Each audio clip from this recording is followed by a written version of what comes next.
the soup. 1 teaspoon soup, 2 tablespoons white sugar. This is for our pie crust. I make my own pie crust and my pie filling.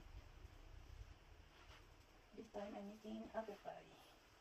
So, pie crust is make ahead, and filling it, make it exactly the same day on Thanksgiving. It's okay. Okay, and we have about 1 cup cold butter. So just mix it like that.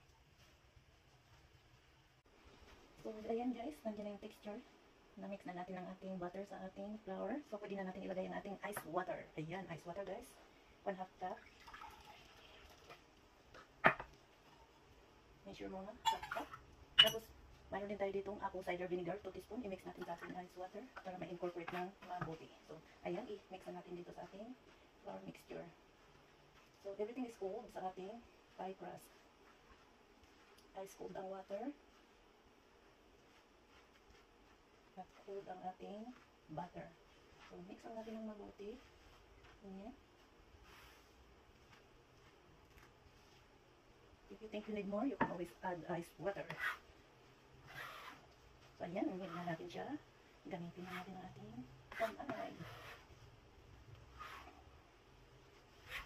Yan guys. So, ayan na ang ating apple pie crust. Gulahin lang natin siya guys, tapos ilagay lang natin sa refrigerator. So, ready na siya.